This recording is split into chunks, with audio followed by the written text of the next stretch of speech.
est surpris de voir l'accueil positif que reçoit cette vidéo de présentation du protocole homéobiotique. Pourtant basé sur un concept du vivant tellement hors norme, tellement particulier qu'est le CVQ, qu'on aurait pu s'attendre à une réaction violente des trolls ou d'autres ignorants. Apparemment, il n'en fut rien. Quelque chose est-il en train de changer dans ce monde?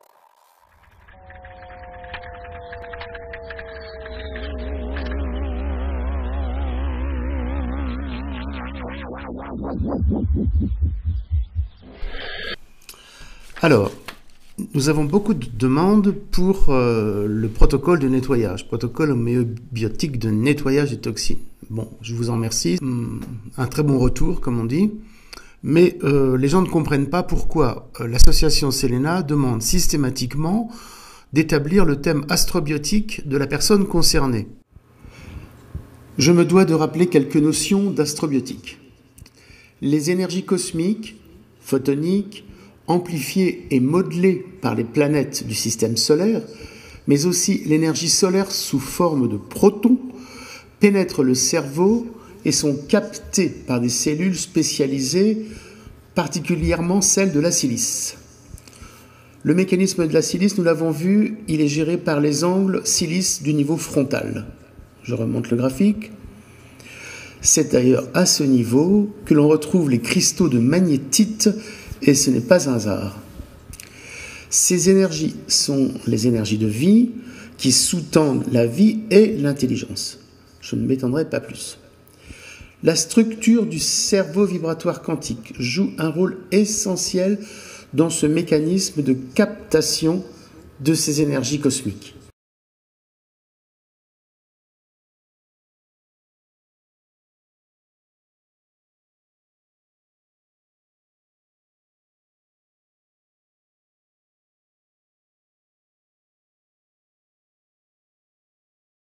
Je rappelle que le CVQ Médusa a aussi pour rôle de digérer les stimuli externes, émotions, stress, etc. Au niveau de la digestion, le CVQ Médusa a donc un double rôle, digestion des informations cosmiques, digestion des informations terrestres. Et que lorsque ces informations sont trop violentes, trop fortes ou inappropriées, il se fixe en invagination. Je rappelle encore que cette mécanique du CVQ Médusa est bloquée, brouillée par l'intoxication à l'aluminium et autres métaux lourds comme le mercure, etc., qui ont pénétré le cerveau, qui ont pénétré la barrière encéphalique et qui ont bloqué ce mécanisme. Et, chose beaucoup plus dramatique, il est altéré par toutes les radiofréquences, les fréquences électromagnétiques, portables, Wi-Fi, Linky, et maintenant les fréquences ultra hautes de la 5G qui interfèrent avec la fonction oxygène.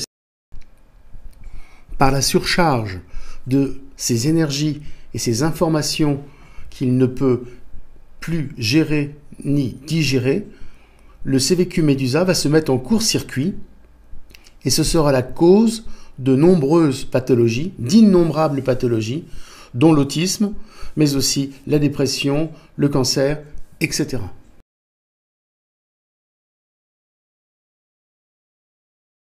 Quand ces énergies cosmiques arrivent du confin du système solaire, du confin de l'univers, et plus curieux encore, d'autres dimensions de l'espace-temps, elles sont prises en charge par le CVQ Médusa.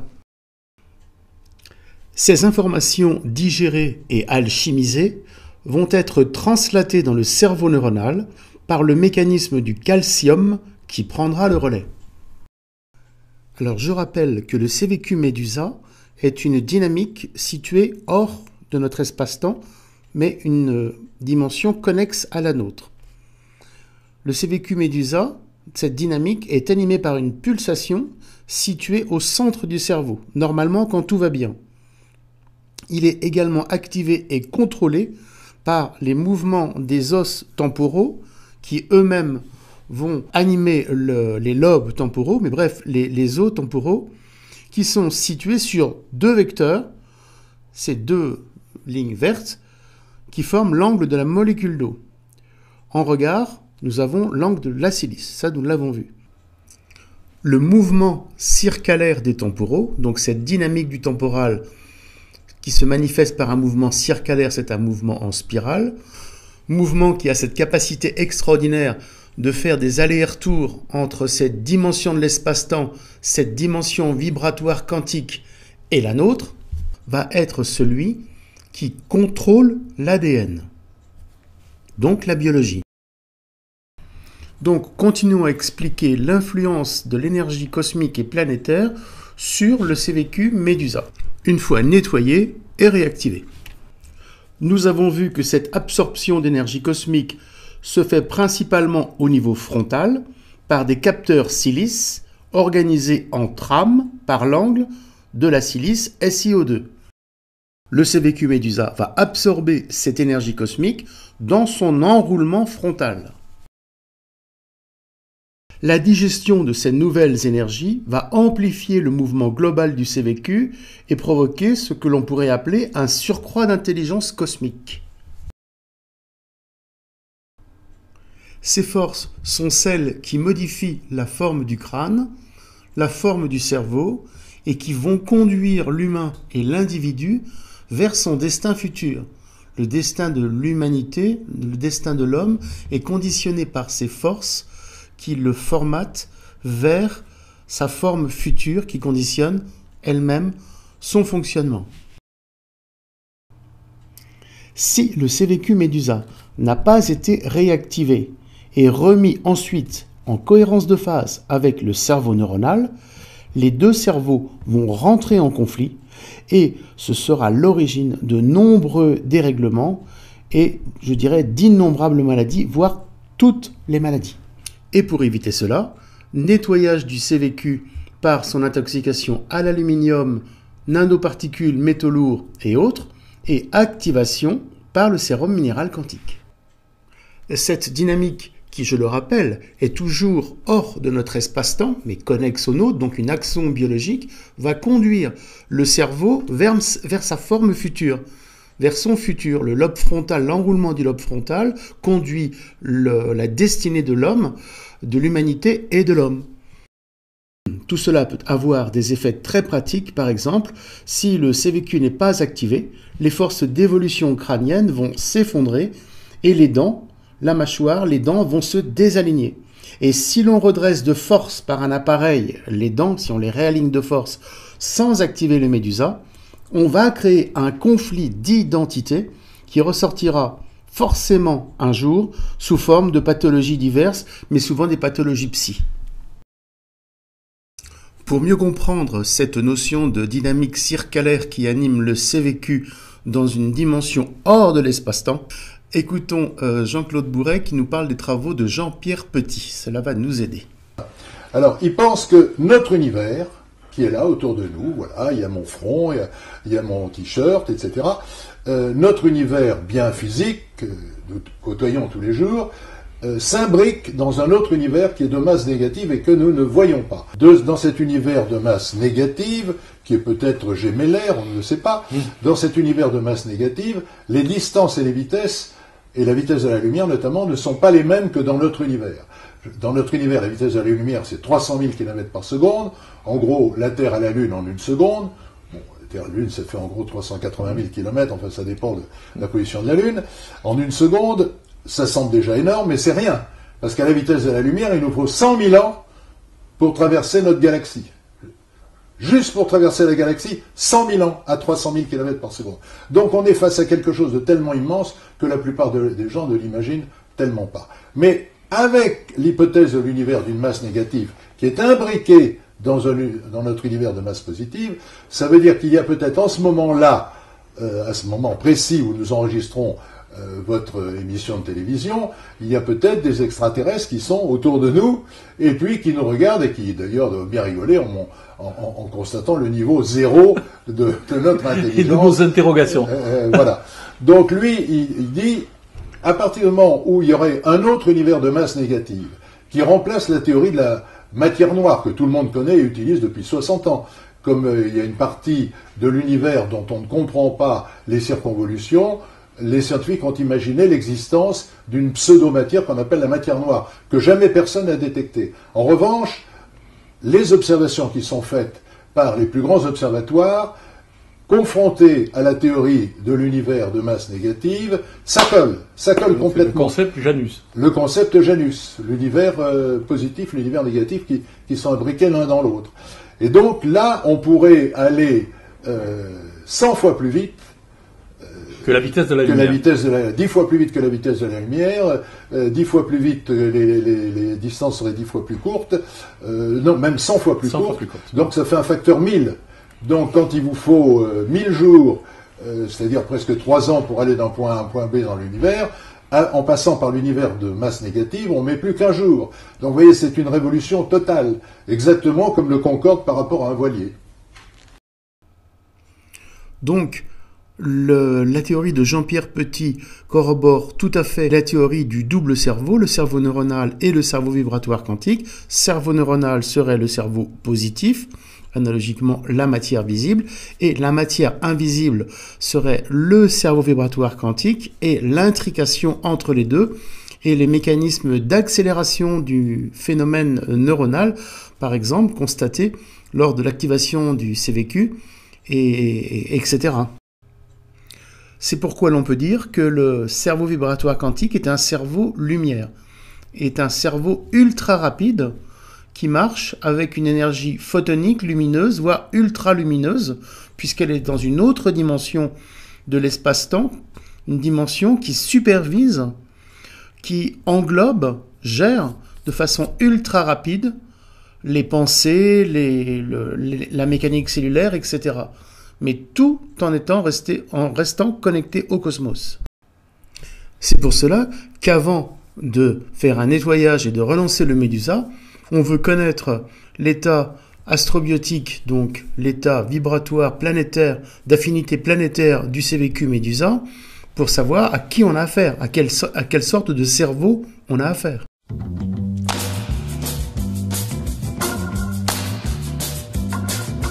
Donnez-moi la clé, donnez-moi la clé.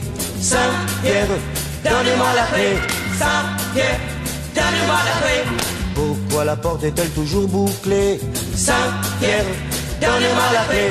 Saint-Pierre, donnez-moi la clé. N'attendez pas que je sois décédé. Quelles sont ces planètes clés et quelle doit être leur position pour que l'enfant ou la personne soit informé? Les principales planètes clés sont Lune, Mars, Saturne.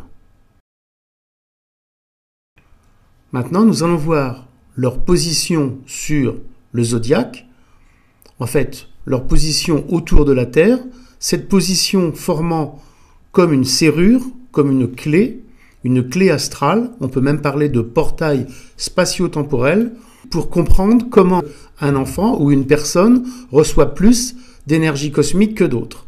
Et à ce moment-là, que son cerveau vibratoire quantique Médusa soit totalement opérationnel pour ne pas être court-circuité par ce trop-plein d'énergie. On peut dire que ces planètes, en fonction de leur position, vont faire un focus sur le CVQ. Donc la personne qui a dans son thème de naissance ces combinaisons va avoir une énergie plus conséquente que les autres, souvent une énergie même considérable. Alors, est-ce bien ou n'est-ce pas bien? Ça peut être bien si le CVQ est en place ou si la personne, ne connaissant pas le fonctionnement du CVQ, et bien entendu, ça se comprend, va avoir une profession pour exulter.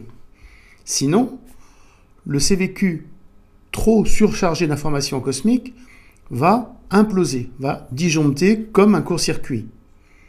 Pour vous montrer l'application de cette théorie, de ce principe astrobiotique, je vous montre quelques-unes de certaines célébrités, donc à l'aura particulièrement conséquent, qui ont toutes cette combinaison dans leur thème. C'est-à-dire qu'elles ont les planètes clés qui sont en aspect particulier dans leur thème et qui leur donnent cette énergie, cette aura particulier qui les amène au devant de la scène. Souvent, les metteurs en scène, quand ils ont un casting à faire, j'ai remarqué, vont choisir la personne qui va dégager quelque chose de plus que l'autre. Et cette personne est une personne informée. Si on fait son thème, elle a cette particularité astrale qui lui donne cet aura particulier qui la fait remarquer des metteurs en scène. Aux grandes dames des autres, qui, s'ils n'ont pas cette énergie, vont avoir beaucoup plus de mal, comme on dit, à crever l'écran. Alors, prenons le cas des Miss France. C'est flagrant. Toutes les Miss France qui ont été choisies, on va dire, sans trucage, ont toutes des planètes clés qui montrent qu'elles sont informées. C'est pour cela qu'elles dégagent cette aura qui les fait remarquer, choisir du public et du jury. Mais, revers de la médaille, comme ces filles sont donc informées et donc ont en elles une énergie plus puissante que les autres, on va dire des fois surpuissante, elles feront l'objet de prédateurs, de certaines personnes qui sont voraces de cette énergie-là. Donc elles seront souvent des proies à des gens pas très, on va dire, catholiques, et qui se nourriront, hélas, de leur intérieur, de leur corps. Par exemple, prenons le cas d'actualité de Valérie Monnier qui accuse Roman Polanski de l'avoir violée. Effectivement, cette fille est informée parce qu'elle a l'opposition Lune-Saturne, donc une énergie particulière dont les gens qui en manquent cruellement sont voraces et donc vont avoir tendance à abuser de leur corps, vouloir les violer à défaut de les prendre dans leur casting. Quelque part, c'est un peu pareil. On remarquera que ces prédateurs sont souvent des traumatisés de la mutilation sexuelle qu'ils ont subie par la circoncision. Et de préciser maintenant, à toute fin utile, je suis obligé de le dire, que l'activation du CVQ est totalement impossible chez les personnes circoncises, car la circoncision, par la translation mortifère que ça fait avec le temporal, j'ai déjà expliqué ça, bloque ou empêche le CVQ de se régénérer. Alors, autre cas d'actualité, donc l'actrice Adèle Haenel qui porte plainte pour viol de la part de son metteur en scène, et regardez, elle est aussi informée, Mars opposé Lune, donc une énergie particulière qui la rend une proie désirable pour ces gens qui en sont en manque. Et encore un exemple, Flavie Flament, cette merveilleuse fille, superbe fille, qui a été donc informée assez large, mais informée tout de même, violée par David Hamilton. Voilà. En concret, pour la médecine vibratoire quantique, l'activation de la pulsation du CVQ par le sérum minéral va activer un bouclier de protection magnétique qui va permettre de tenir les prédateurs à distance. D'ailleurs, ce système d'information qui correspond à un aura particulier, une vibration particulière, m'a beaucoup troublé au départ quand j'ai eu cette information, quand j'ai mis ça au point, on peut dire. Et quand je me baladais dans la rue, j'étais attiré, fasciné par ces cerveaux, puisque ça correspond en fait à un gros cerveau, ces cerveaux d'enfants qui vibraient, qui étaient vraiment des enfants informés quelque part, un peu des enfants élus. Et j'étais attiré d'une façon un peu, des fois, un peu maladroite, puisque des fois les parents me regardaient bizarrement. Et quand j'ai eu l'occasion de vérifier si ces enfants étaient informés, oui, ils l'étaient. Donc ces enfants et futurs adultes sont atypiques. Ils ont quelque chose d'autre, quelque chose de plus.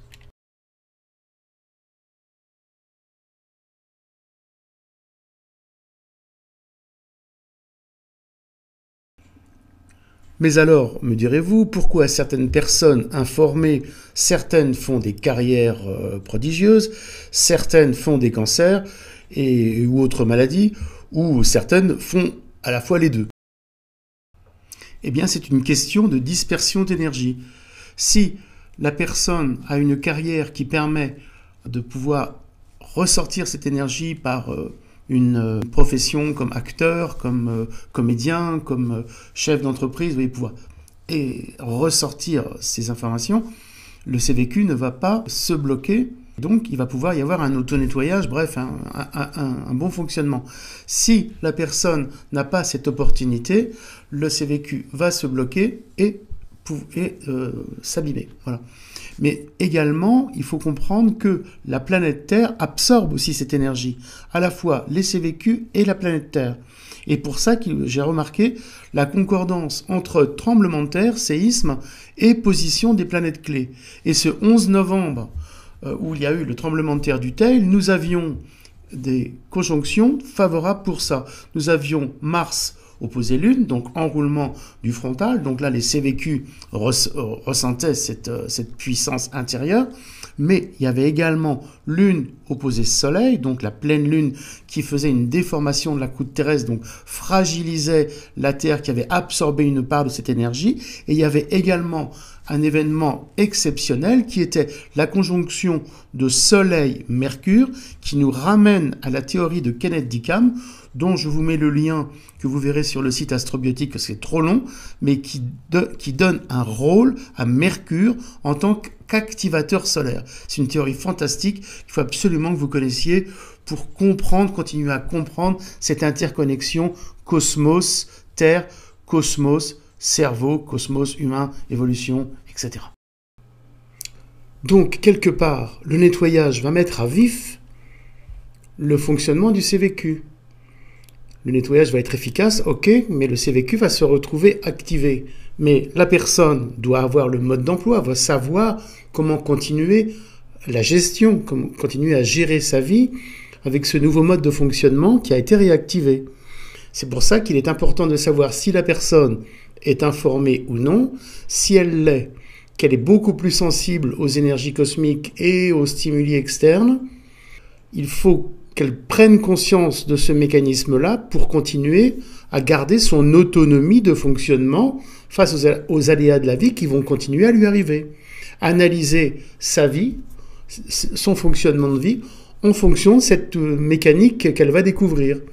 Voilà pourquoi nous demandons de savoir si la personne est informée ou non pour l'avertir, qu'elle prenne connaissance avec ce fonctionnement, qu'elle voit ce qui peut lui arriver en mieux. Pourquoi cette amélioration? Ce n'est pas un médicament, c'est une réactivation d'un mécanisme oublié, détruit, occulté, mal mené, maltraité, qui va redonner l'énergie de vie, mais qui demandera une nouvelle gestion. Et pour moi, dans la mécanique vibratoire quantique du crâne, c'est-à-dire c'est une architecture sacrée qui donne naissance à ces dynamiques dont je vous ai parlé, CVQ Médusa, etc., mais qu'il suffit de réactiver, donc finalement que de dépolluer, hein, et après la nature se débrouille toute seule. Elle n'a pas besoin de composants électroniques, elle n'a pas besoin de quartz, vous savez qu'on porte là avec des fréquences et tout ça, bon je fais court, elle n'a pas besoin de ça, au contraire, surtout pas. Le quartz c'est analogiquement la fin de l'Atlantide, c'est-à-dire le pouvoir de l'homme de vouloir se substituer à Dieu. Non, il faut être humble devant cela, réactiver le mécanisme divin et après laisser les choses se faire par elles-mêmes. Et là, nous avons quelque chose de plus pérenne, de plus subtil, de plus pérenne, de plus spirituel finalement, et pour conduire l'homme vers sa véritable destinée. Je trouve curieux, voire extraordinaire, la façon dont la nature exprime son désarroi. Nous avons le CVQ Médusa, le cerveau vibratoire quantique qui se déshydrate avec l'aluminium et toutes ses conséquences. Et que fait la nature? Elle nous envoie des inondations, des cataclysmes d'orages, de pluie hallucinants, comme un message. Pareil pour Médusa. Donc le Médusa ne fonctionne plus, quasiment plus. Donc que fait la nature? Elle nous envoie un signe ou une aide biologique avec la prolifération des méduses. Apparemment pareil pour la chasse à la baleine. Vous savez que le cachalot représente le mouvement du temporal qui bouge. Le mouvement circulaire du temporal est représenté sur les menhirs et tout ça. etc., par le cachalot, qui plonge. Et donc la pêche à la baleine, au cachalot autorisé encore, notamment au Japon, pour des raisons fallacieuses, bien entendu, qui sont en fait pour pouvoir manger de cette chair. Et regardez le Japon, comme il est atteint par des cataclysmes hallucinants. Regardez le dernier typhon, le dernier cyclone. Alors il semblerait qu'il y a une sorte de justice en amont qui essaie de montrer le message, quoi. Et le plus pervers dans tout ça, c'est le portable. Donc vous avez les ondes électromagnétiques qui bousillent complètement votre temporal et donc l'accès à la dynamique s'est vécu. Donc les cerveaux sont complètement bloqués énergétiquement, avec toutes les conséquences que l'on sait, je vous l'ai expliqué dans la vidéo précédente. Et nous avons après un surcroît d'agressions comme le Linky.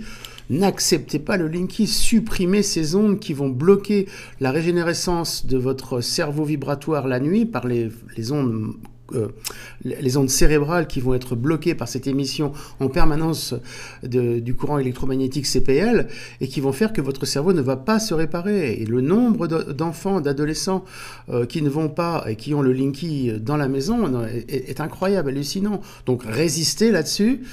On peut couper ou supprimer le portable, on peut supprimer le Linky, supprimer le Wi-Fi, repasser en RJ45, et pour le Wi-Fi des voisins, c'est vrai, c'est un problème, ça passe les murs, mais c'est quand même le moins pire que de l'avoir chez soi en permanence. Et de repréciser que toutes ces particules d'aluminium et autres métaux lourds qui stagnent dans votre cerveau, puisqu'ils ne peuvent pas être évacués à cause du CVQ Médusa, bloqués, vous voyez, c'est une sorte de cercle infernal, eh bien, vont faire office de micro-antennes qui vont donc capter anormalement les ondes électromagnétiques parasites et donc faire un surcroît de blocage, voire plus, mais bon, dans la théorie du complot, on peut s'arrêter là.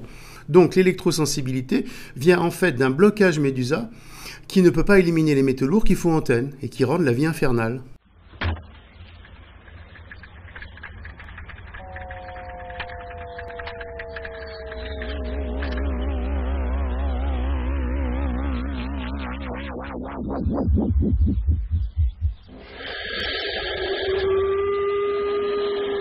Je veux pas le savoir, il faut dégager, c'est tout.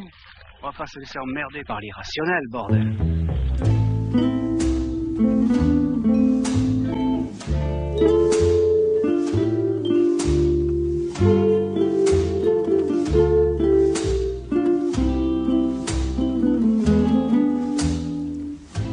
Si può finire qui, ma tu davvero vuoi buttare via così un anno d'amore? Se adesso te ne vai, da domani saprai un giorno com'è lungo e vuoto senza me. E di notte, e di notte,